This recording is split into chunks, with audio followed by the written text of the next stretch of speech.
Olá, tudo bem? O texto que eu gostaria de meditar com vocês hoje encontra-se em 1 João, capítulo 2, versículo 1, que diz assim: Meus filhinhos, escrevo-lhes essas coisas para que vocês não pequem.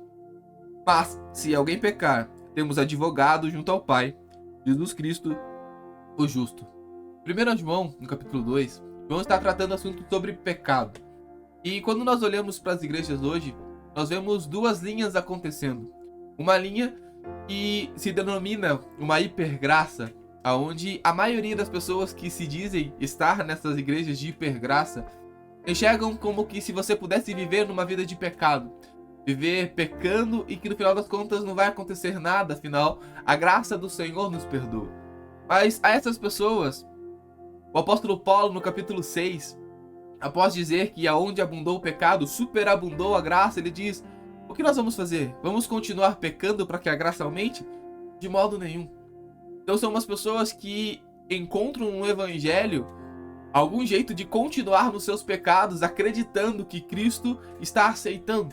Mas também existe um outro extremo que começou a se levantar para combater essa linha e começou a criar vários conceitos de doutrina de homens, escravizando muitos dos cristãos em doutrinas de homens, pedindo para que coisas que não eram para ser feitas ou não podem ser feitas porque homens disseram, e escravizaram muitos cristãos, abusaram uma liderança abusiva de muitos cristãos, o que os causa medo.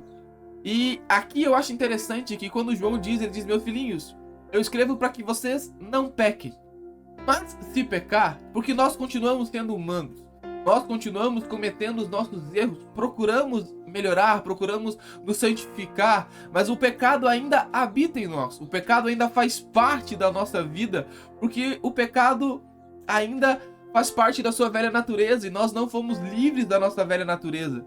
Nós estamos livres do poder do pecado, mas o pecado ainda está presente em nós. Então nós acabamos errando, cometemos pecado.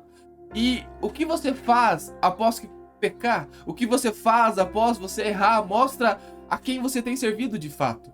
A primeira linha, uma linha mais liberal, uma linha de hipergraça, a realidade é que essas pessoas, a maioria, nem sentem mais o peso do pecado.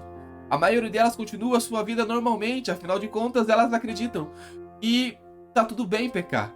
Mas a outra linha, ela causa medo e as pessoas se afastam porque enxergam em Deus um ser irado, Deus que vai me condenar por eu ter errado, por eu ter pecado.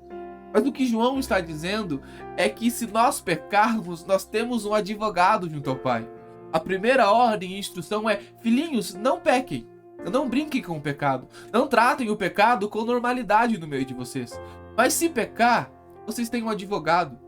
Sabe, quando nós realmente entendemos a graça, nós, quando pecamos, nós corremos para o Senhor e não corremos do Senhor por medo.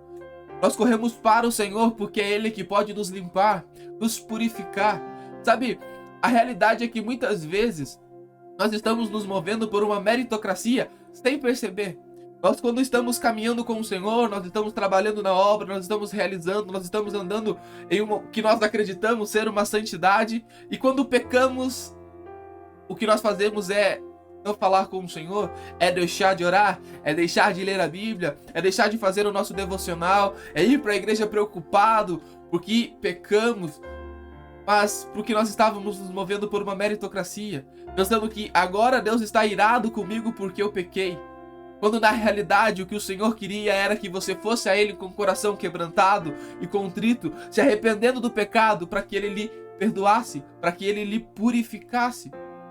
Eu quero que você entenda que o pecado não é normal na nossa vida. Nós não podemos viver em pecado, nós não podemos viver projetando pecar. Isso não é vida de cristão. Nós precisamos sim viver em santidade, mas o pecado ainda habita em você. A sua velha natureza ainda está aí, então você vai errar.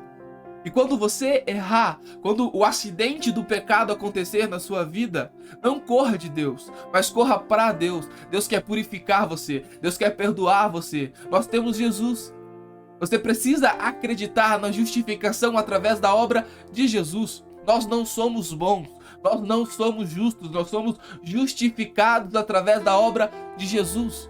Então creia no sacrifício de Jesus e pare de correr do Senhor. Vá a Ele, seja perdoado, seja livre. Livre-se dessa vida de medo, livre-se dessa pressão que os homens colocaram sobre você, dessas doutrinas de homens que não têm nos levado a lugar nenhum. E vamos olhar para as Escrituras, o que as Escrituras estão nos recomendando. Filhinhos, não pequem, mas se pecar, você tem um advogado junto ao Pai. Vai até ele, apresenta-lhe a sua causa, se arrepende, porque há perdão para você. Que Deus te abençoe.